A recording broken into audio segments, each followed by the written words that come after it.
सभी को नमस्कार। मेरा नाम है महेश और आप देख रहे हैं इंटरनेशनल अफेयर्स हिंदी। दोस्तों, आज हम बात करेंगे एक ऐसे ऐतिहासिक रक्षा समझौते की जो यूक्रेन के लिए अहम माना जा रहा है। जी हाँ दोस्तों, फ्रांस और यूक्रेन के बीच एक रक्षा समझौता हुआ है।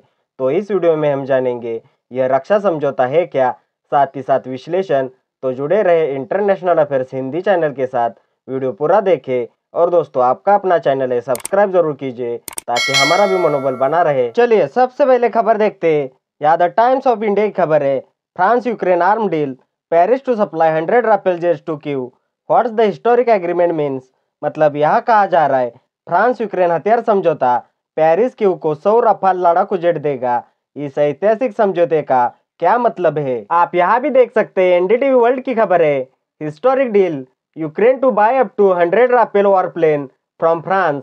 मतलब यहाँ लिखा है ऐतिहासिक सौदा, यूक्रेन फ्रांस से 100 तक रफाल लड़ाकू विमान खरीदेगा। दोस्तों, कल यानी 17 नवंबर को पेरिस में फ्रांस के राष्ट्रपति मैक्रो और यूक्रेन के राष्ट्रपति जेलेंस्की की बैठक हुई। इसी बैठक में एक बड़ा रक्षा समझौता साइन हुआ।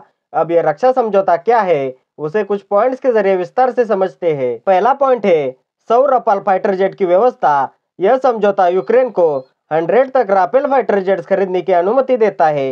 ये फ्रांस के सबसे आधुनिक और शक्तिशाली जेट है। रफाल अब तक यूक्रेन को कभी नहीं दिए गए थे, पहली बार वादा किया गया है, लेकिन रफाल युद्ध खत्म होने के बाद ही आएंगे। दूसरा पॉइंट है ड्रोन और इंटरसेप्टर का उत्पादन अभी से शुरू। फ्रांस 2025 के अंत तक यूक्रेन के लिए ड्रोन और मिसाइल इंटरसेप्टर बनाना शुरू करेगा।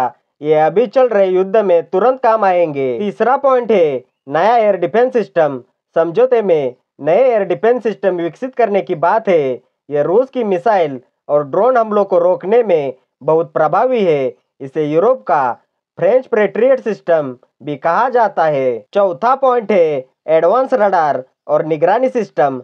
फ्रांस यूक्रेन को आधुनिक रडार सिस्टम देगा। इससे यूक्रेन दूर से आने वाले रूस के हमलों को पहले से पहचान पाएगा। पांचवा पॉइंट है डील की अवधि, पूरे 10 साल का प्लान। यह समझौता सिर्फ आज के लिए नहीं है, यह 10 साल तक लगातार सैन्य सहायता और हथियार आपूर्ति सुनिश्चित करता है। इसका मतलब यूक्रेन की आने वाली 1 दशक की फौज फ्रांस की तकनीक से मजबूत होगी। छठा पॉइंट है यूक्रेन की नई सेना बनाने का लक्ष्य। मैक्रो ने कहा, बिना मजबूत यूक्रेनी सेना के कोई स्थायी शांति नहीं। यानी यह समझौता यूक्रेन की भविष्य की सुरक्षा को ध्यान में रखकर बनाया गया है, ताकि रूस दोबारा हमला न कर सके, यूक्रेन खुद अपनी रक्षा कर सके। सातवां पॉइंट है पैसा कहां से आएगा। डील की वित्तीय जानकारी अभी स्पष्ट नहीं हुई, लेकिन कहा जा रहा है फ्रांस अपने बजट से भी पैसा देगा और ईयू से संयुक्त लोन तकनीक का भी इस्तेमाल होगा। जर्मनी इस पर विरोध कर सकता है, लेकिन फ्रांस ने आगे बढ़ने का फैसला किया है। अब दोस्तों, यह डील 10 साल का बड़ा सैन्य समझौता है। यूक्रेन को 100 रफाल, ड्रोन, रडार और नया एयर डिफेंस सिस्टम मिलेगा। डील युद्ध के बाद भी यूक्रेन की सुरक्षा सुनिश्चित करेगी। फ्रांस यूक्रेन के लिए यूरोप में बड़ी सैन्य भूमिका निभाना चाहता है। रूस इस डील से असहज है, क्योंकि यह भविष्य में उसकी सैन्य बढ़त खत्म कर सकता है। रूस यूक्रेन युद्ध की बात की जाए तो जेलेंस्की जिस समय फ्रांस पहुंचे, स्थिति बेहद खराब थी। रूस खार्किव और सुमी में तेजी से आगे बढ़ रहा है।